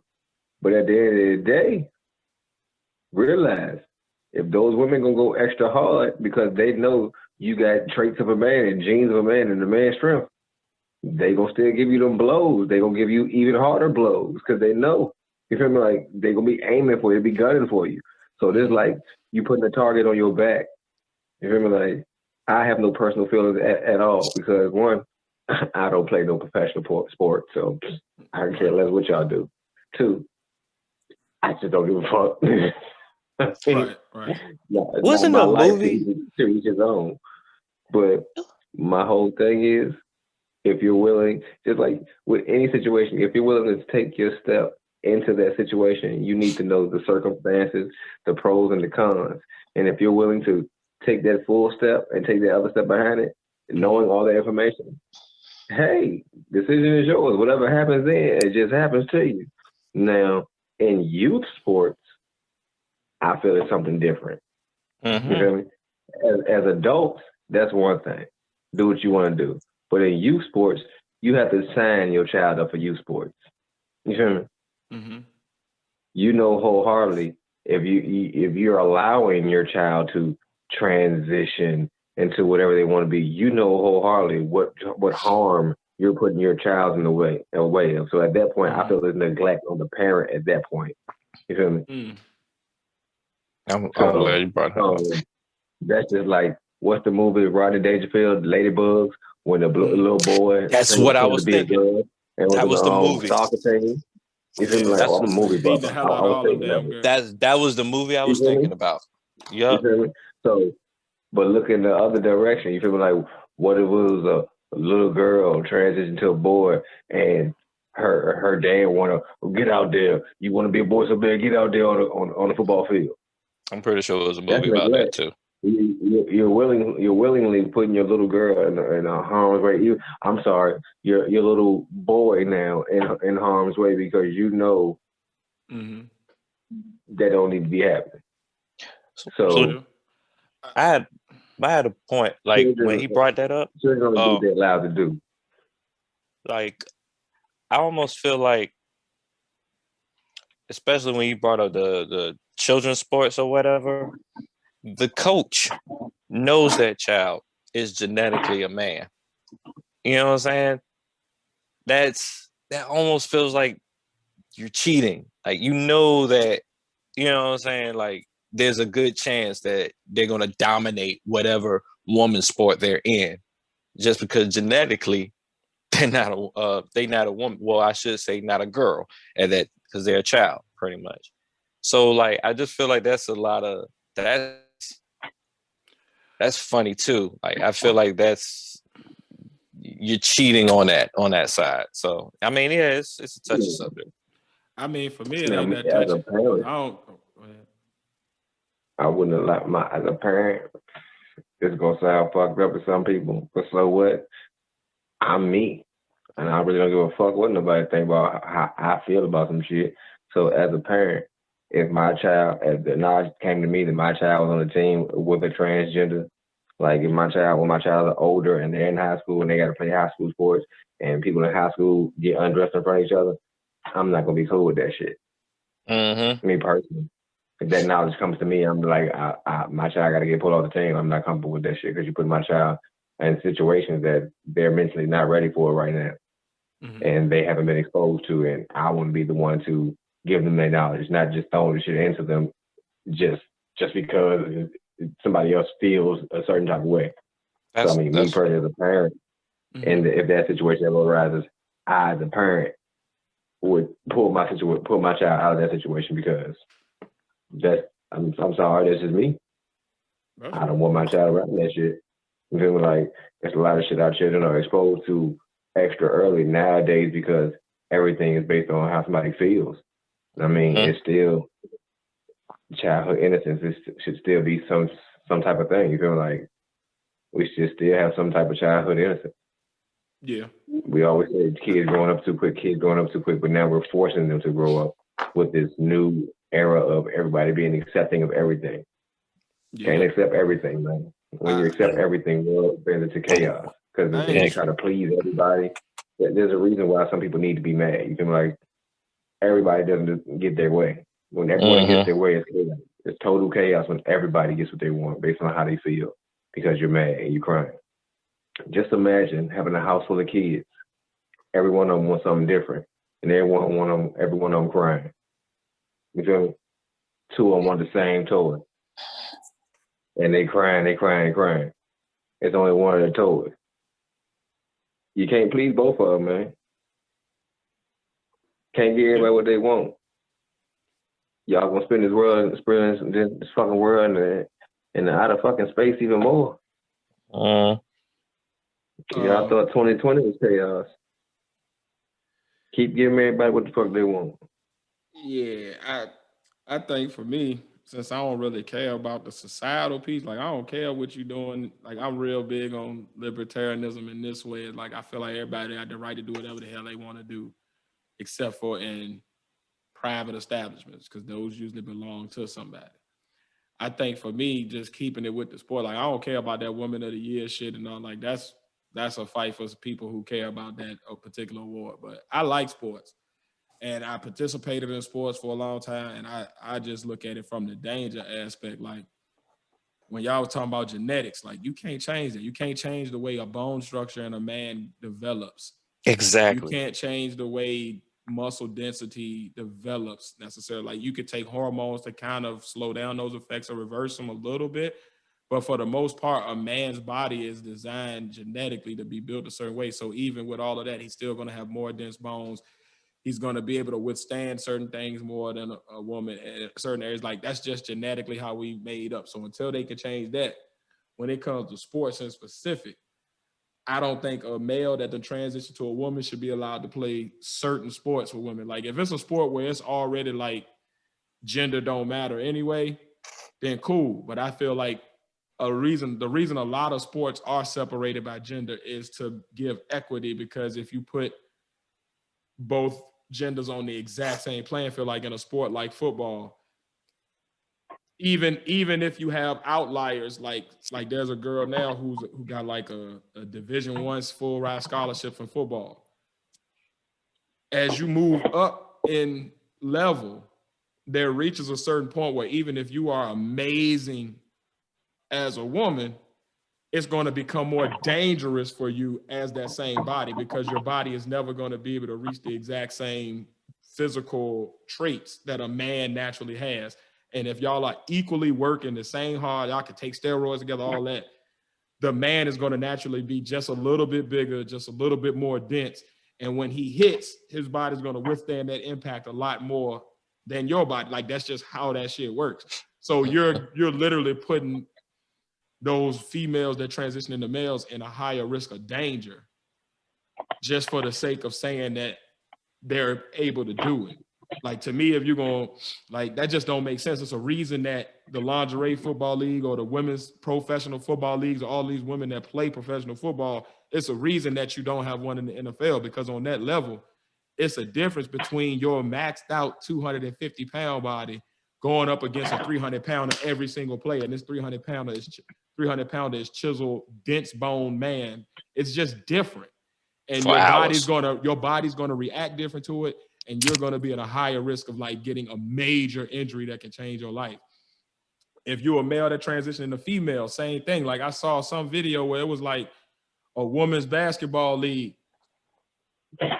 Now these women out here playing basketball, and this big 6'8", 275 pound dude that then transitioned into a woman is out here playing with them. Joanna, it doesn't. Man. It's just different. Like if you look at the best WNBA player and put them up against the best NBA player. It's a reason those two sports have separated by gender. It's not to be unfair to women. It's literally because there's a distinct advantage. It's a reason pros don't play against college players. It's an advantage. Like, it's just different. And some things are just like that. And if you want to be a transgender in golf, I don't think it matters as much. But even then, a male is going to have a little bit of an advantage because his denser bone structure is going to make him drive the ball longer. So he's going to be hitting 300 and some yards where you might be hitting 200 and some yards. And that makes a difference. Like, I feel like any sport that's already separated by gender, transgender should not necessarily look to go into those sports in those arenas. They should have their own space the same way those two genders have their space. Yeah. Like, they're almost their own entity. So like, you can have a group of transgender male to females playing against each other, and I think that's fair. They all started with the same genetic makeup. They're all now in similar areas of transition. Like, it makes sense where they won't hurt each other at a higher rate or get worse injuries because of this. But Okay. shit's separated for a reason in some things. Like, it literally is, and we can't be so stuck on equality that we forget equity. Like, it's not equitable to those people in those sports to have these things, like these different situations arise. Like, I shouldn't be out there on a football field thinking, am I going to literally, could I kill this person because they're genetically made different than me? That shouldn't be a thought. Like, we should be able to play free. And I feel like, again, we've separated genders in certain arenas, not for a lack of equality, but to provide equity. And I think that has to be the number one thing we start looking at going forward, is like equity. Everybody is not the same. We have to recognize those differences, embrace those differences, but still be realistic about what those differences actually mean. Like, I'm not going to throw a Spanish child who's only spoken Spanish his whole life in the middle of an English room and expect the same outcomes I would from a natural, like a person that's done English all their life. Like, it's gonna be an advantage to the English person because they know this language in and out already. They're not learning. There's no difference. Like, you see what I'm saying? Like, so you got to be equitable out here and not just do shit on the sake of equality all the time, to me. So, question. Mm-hmm. Do you think that if they could create a transgender, whatever type of sport league, that one, it'll be profitable, and two, that it would be sustainable? Yes, if they did it in a smart way. I think what happens in a lot of, like, I think we talked about this when we was talking about what was it, the WNBA that one time on our show. Like, I think you got to do it with the business model of recognizing where you are. Like, you're a startup league in a niche genre. You're not going to have, you can't go into it expecting to have the exact same outcomes as something that's more established, already has built up a fan base for 100 years, etc. Like, I think that was the problem with even the XFL. When they came out, they wanted to have the same everything as the NFL, but they're not realizing that the NFL has built to this point. It was at one point where the NFL won't shit, and college football was more important than NFL. So, like, everything has to get there. And I think if they come in on a small scale, realizing, okay, we're going to appeal to our niche audience and we'll grow our brand out over time. And as we actually have the fan base to sustain growth, we'll grow then. Until then, we'll be at whatever level we're at as we build. If they do that, I think it could be, because you got, like I said, man, it's a generation of people out there that don't care about none of this shit. So they would still support it. And it's a lot of people that are not transgender that are, like, what they call it, cisgendered or straight. I don't know the terms. I apologize. I don't know the terms. I'm ignorant on a lot of these terminologies. But the people that are straight, they are still supporting these people because a lot of them, they family and stuff. So it's a group of people out there that would definitely support, but they can't come into it thinking that overnight they're gonna be as big as whatever the established league in that sport is. You know what I mean? Like, you ain't gonna come out with a transgender baseball league and think that it's going to be the same place the MLB is. Like, it's just, you got to get there. Can you get there one day if you take their same model of starting off small, building on it over time? I think so.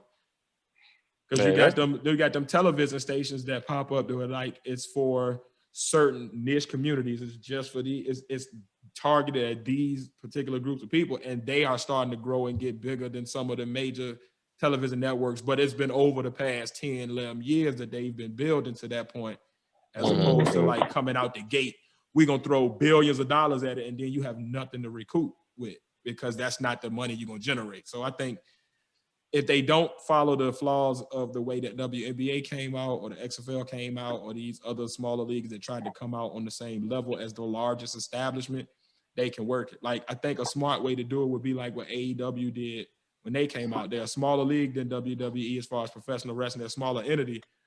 But they stick to, they don't try to go over the top with interests, because they know that's going to cost way more than their budget. They keep it more focused on what they can do best, and they appeal to their audience. And as they keep giving their audience what they want, that audience will continue to grow over time, and they'll have the money to literally be WWE's equal. But at the moment, they're not even trying to play that way. And I think if you had the right mentality on it, I think they can do something with it. Yep. It's definitely, I feel like it's definitely a community out there that would look for that and would thrive off it. I think the biggest thing, though, is that the transgender community is kind of like the Black community at times. Like, they are very separated in what they actually want. Like, you have a group of them that look at things one way. You have another group that's like, we got to be equal in every single place. And then you have another group that's like, we don't necessarily have to do what the other genders do. We can be our own entity as long as we're respected, and as long as we're not treated unfairly or disrespected in our daily life. I think that's to be the biggest thing, is like, have your own league. I think that would be supported. I actually think other sports leagues, especially today when like PR is what it is, they will probably throw support to it just so they can get the kudos of saying, hey, we support them. Use that platform and then keep building your shit. And you're going to have people that come over, because if the product is good, people going to come to it. You know what I mean? Like, that's what's any business, though. Yeah, like, people will come to it if the product is good. If the product is shabby, or if you done overshot your budget, so now you can't sustain this product you done initially put out, then that's where the issues come in. So I'm sorry I rambled, but yeah, to answer your question, Face, I think it's possible, if depending on who runs it. Man, if they do it right, they would make so much money, because look at the gay community and how much money they bring in general. Yes, they're one of the biggest consumer bases, period. Exactly. They have like influence in everything. So I'm pretty sure if done right with the right support, you know what I'm saying, somebody's going to watch it. Might not be me, but somebody's going to watch it. Yeah. And that's the thing. I think at this point, with the way media and stuff is, there's so many different communities. It's not like where it's just one block community that you're appealing to. Now you can literally directly market to the people that are looking for what you want. And as long as you deliver on that, as that group itself grows, but also as your product continues to just be good, people from other communities will slowly trickle over and be like, oh, well, what's that? Okay, well, why is this group of people so hyped about this? What's so great? And as you'll get some of that trickle over effect where you'll start to build your base outside of your initial demographic. But I think it starts with just targeting those people that you know are looking for that. For sure. Good. For sure. But yeah, man. Transgenders, do what y'all do. Just be realistic about it. Like, genetics are genetics. And one day we might get to a point where you can, if that's what you feel, and you can inject a certain thing, or you can take some and it will literally change your genetic code to like fit who you feel as a person inside. But until that day, we got to look at things and be realistic that things just ain't necessarily safe just because you want to do it. Like, it is what it is. You know what I'm saying? Like, men can't have babies. It is what it is. It's just not genetically going to happen. So we got to deal with the fact that we're going to be dependent on women for that until some change. So that's just like, life is life. Life is what it is. And until genders are like able to be controlled on a genetic level, there's going to be certain differences that we have to be okay with. Like everything don't have to be the same. It don't have to be. Like you can be different and still be valuable, and just recognize that you're different. Like it is what it is. Man, the day that genetics can actually be changed, when we have that choice, yeah, that's an ethics situation that that's an ethics situation for the future for you right there. Because now it's like, all right, we're playing God, you know what I'm saying? All right, yeah, I don't think nobody should create life, but I'd be for an adult that's 18 or over and they want to, just like you go get a boob job or get them fake muscles, boobs, whatever. You want to go get a genetic change to fit who you've been feeling like since you was a kid. Cool, do your thing. Like I think that should be like you should have that right. Go do your thing. But you know, it should we ain't there. It should definitely be like an age limit, like cigarettes and alcohol and everything. Because you gotta now it's like you gotta give that child a chance to develop and grow into the person they want to be before get into that. That's on most things though. For me, like if it's an adult type of discussion, adults should be making that. Like no kid should be making adult decisions as a kid because your brain's still developing. You're not there yet to make a rational decision that could affect the rest of your life. Like, big fact. Yeah. Well, yeah, man. Let us know what y'all think out there. And teach me some of them terms because I damn sure don't know. I know I done butchered some terms tonight. I'll be honest, I'm ignorant and I'm willing to learn, but I just don't know. I'm ignorant too. So and I get to a point that I just, you know what, I'm gonna just avoid this because I'm probably gonna say something stupid and it might offend somebody. And I don't want to do that. Hey man, I gotta be able to put my ignorance out there so that people can teach me because I don't know. And some of the research, I don't know who's telling the truth. So I'd rather hear from somebody who's actually experienced it. So you happen to be a person that's transgender or something, you watch our podcast, man, or listen to us, please school me. You know, I'm willing to learn. I just don't know. Now, my top 5 for this week. I thought I'd change it up instead of being angry or just listing some random stuff that I was thinking about. I figured I try to help somebody else out there again this week and list my top 5 ways of how to make a difference. Okay. You feel me? It's 5 random ways. I mean, there's more than 5 ways to make a difference, but these are the top 5 ways that I came up with while just sitting back thinking this past week. So, number 1, of course, everybody knows you can volunteer your time to a worthy cause. Many people and places need people to help them, but they don't have the money to pay. Do it from your heart and volunteer. That's real. Second one. Also a good way to get a job if you're struggling with getting one. True. Oh yeah, definitely. You volunteer enough at a certain place, and they'll see your work ethic and they'll try to offer to hire you. I mean, I know what Goodwill does that with volunteers, and also people who are on probation and they working off in community service. So you do your stuff there, they'll see your work ethic and see you come to work on time with good attendance. They'll offer you a job at the end of your servitude, not servitude, but end of your time with them. Facts. Now, I got my career off of it. Now, the second one is a little bit harder, but become a mentor to a younger person. At some point in all of our lives, we need a little positive guidance, whether we know it or not. Maybe a little hard at times, but young people need somebody to listen to them. You feel me? At the end of the day, a lot of people are going through stuff and they got nobody to talk to, nobody to vent to, so they got it all pent up. And with the time and era we living in now, a lot of those people are young kids. You feel me? And that age range goes from anywhere from 6 to 18. And they need to say something, but they have nobody to actually sit there and listen to them. Become a mentor.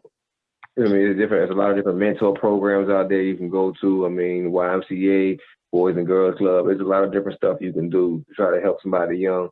or younger than you. You feel me? It ain't gotta be a kid. It can be somebody in their 20s. You feel me?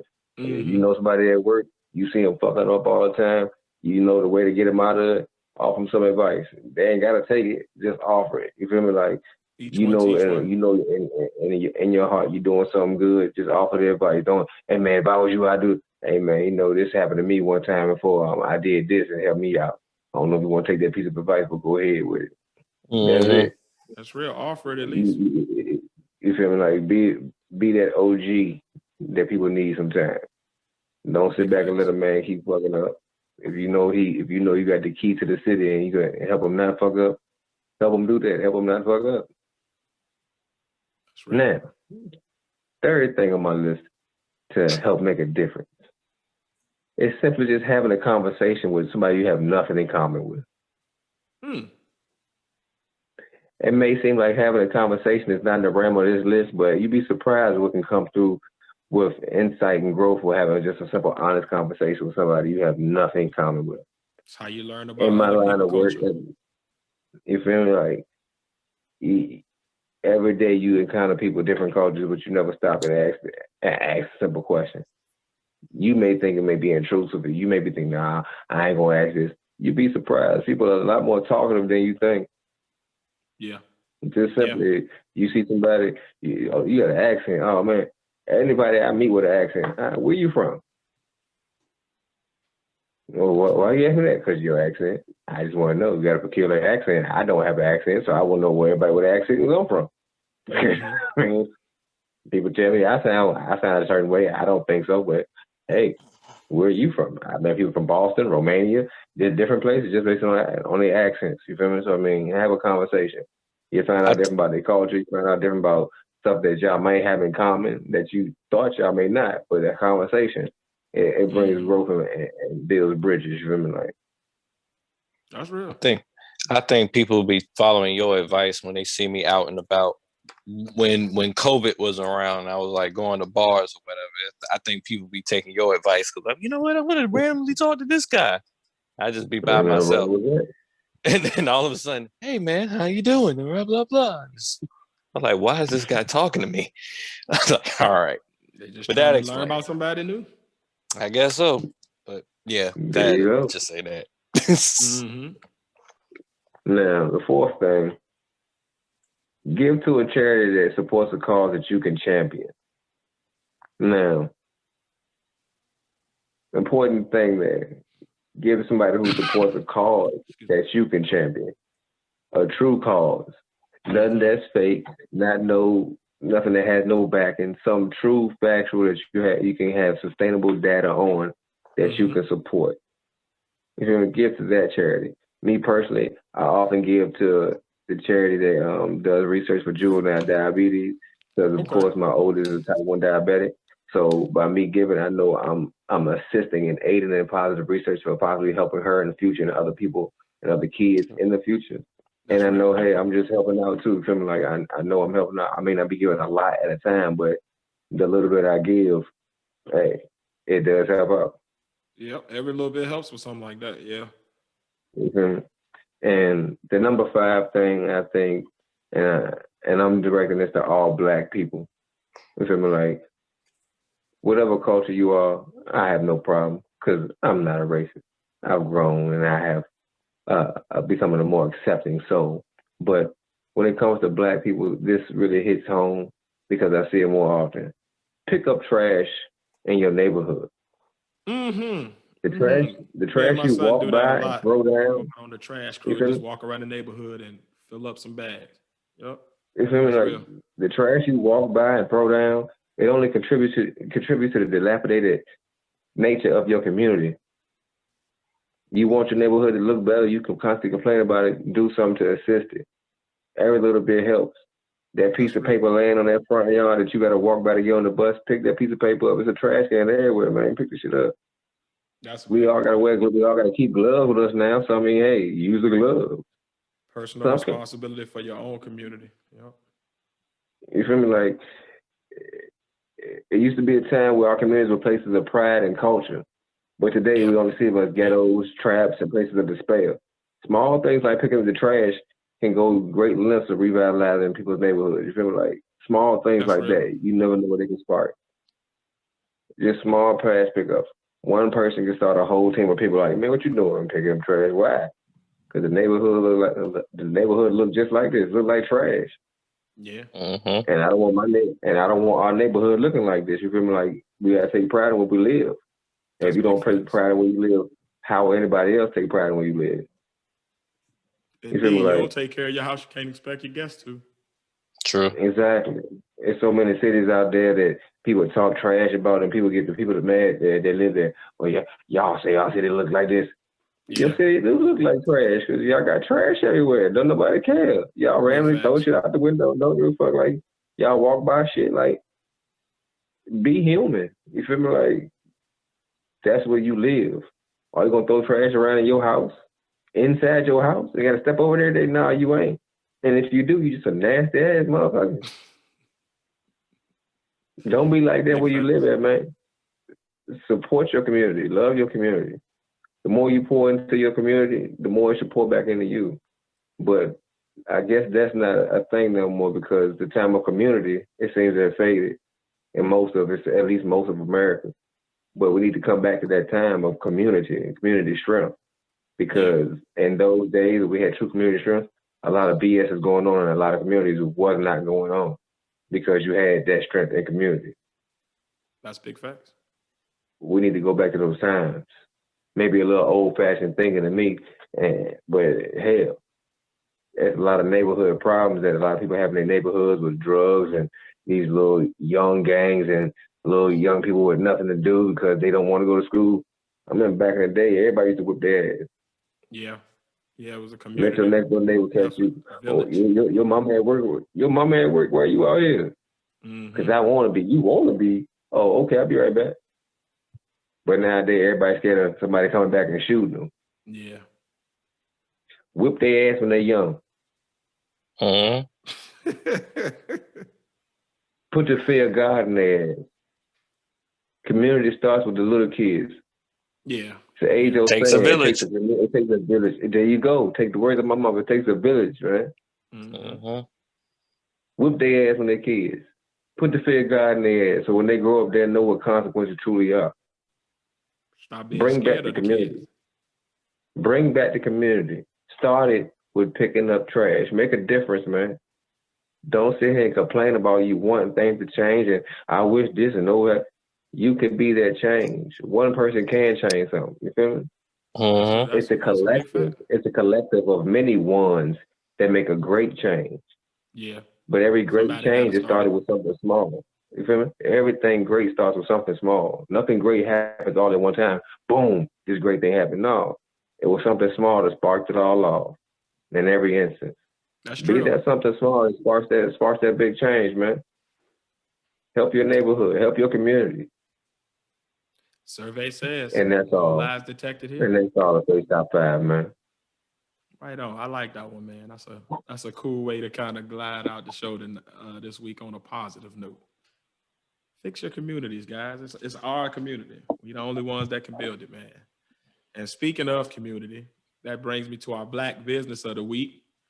This week, the Black business I got is called Champion Candle Company. Champion Candle Company. That's championcandleco.com. At Champion Candle Co. on Instagram, Champion Candles on Facebook. It's basically a handmade candle company. They got candles of all fragrances. If you are into that aromatherapy, if you are into like just burning a nice candle in your house, like my family is, like it's a real good company. Their candles are high quality, handmade. The smells are amazing. They got great fragrances, but the fragrances are not overpowering. Sometimes, candles can have that where they almost make you nauseous. It's so much of that intense smell. With these, like you can light them in your crib, they burn well, and you ain't got to worry about it overpowering everything to the point where it gets to be too much. So it's a great company, Black owned as always. You can check their testimonials out on their Instagram and their Facebook page or their website. They got great reviews, and they're just a great company, man. So if you're looking for candles and you're into just taking your bath with candles, setting the mood with your lady, or just adding a nice fall or spring or summer fragrance to your crib, just for the holidays or something, Champion Candle Co. Champion Candle at championcandleco.com, at Champion Candle Co. on Instagram, and Champion Candles on Facebook. Great company. And as always, they are Black owned. So support Black businesses, my people. But yeah, man, that's all I got for y'all on that one this week. Anything y'all want to say before we roll out, or anything y'all want to bring up before we roll out, guys? Yeah, we had 170 subscribers, y'all. Just wanted to bring that out there. Y'all can be anywhere in the world, but y'all here with us. Thank you, guys. Thank you, guys. Definitely appreciate you. Continue blessings Definitely on the support, man. Subscription. We appreciate it. Because we're gonna keep on rocking with the content. So we appreciate y'all joining our conversations. And as always, man, please keep joining us in the comments and in the chats, man. Like, it's how we grow. We can't, we're not experts out here on nothing, just like most of the world isn't. So the only way we can learn and grow is by hearing other perspectives. So feel free to share yours with us. But yeah, man, 170. That's pretty fucking big, man. Yeah, I like that. I remember we was like, oh, we want to get 100 followers or 100 subscribers by the end of our first year. Mm-hmm. And we not even a full 5 months in, man. And look at us. Be anywhere in the world, but they were here. Appreciate the support, everyone. Good looking out, Pod Squad. Good looking out, man. But yeah, man. That's our show for the week, guys. As always, make sure you check us out on all podcast streaming platforms. As always, this will be dropping at Wednesday at midnight. Buy me a coffee and Patreon members, you will be getting the full unedited, uncut episode tonight. Literally before I go to sleep tonight. So it'll probably be like maybe 1, 2 in the morning, but it's coming. So you will get that a full day before anything drops. Join us on our Patreon. You can do that by just going and becoming a member at buymeacoffee.com. You automatically get access to our Discord link. Discord, where you can chat and talk to us directly, give us ideas on topics, talk to us about topics we've already covered, and share your perspectives with us directly. Jump in the comments or the chat, and that's all I got for them. What y'all got for them, guys? Once again, always go to teespring.com/stores/Podnas. That's PODNAS-closet. I know y'all know how to spell closet. -1 for all your Podnas merchandise and apparel. Also, you can also check out our other store, teespring.com/stores/space. That's PHACE-CO-2. That's right. Support the material, support the merchandise.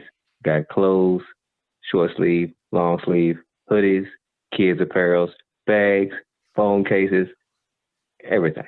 Come check us out. Everything. Where the merch resides. Yes. Come on through and get your shit. Get geared up. The weather is changing. Styles are about to be changing. Go ahead and be the first one with your Podnas gear before all your friends. Indeed. What you got for him, Big Pat? Same old, man. Y'all know the Instagram at the Podnas, Facebook, Tiz, Face, Pat are the Podnas, or just in the search, just type in THEPODNAS, and that's where we at, pretty much. Working on a few things behind the scenes right quick, but got to get stuff up together. Then we'll give you updates along the line and everything. Stay tuned. Stay tuned. Well, as always, man, I'm 1/3 of the Podnas, your boy Tiz, along with the other third, the Padawan here, along with it's Face, and I'm trying to catch up with the race.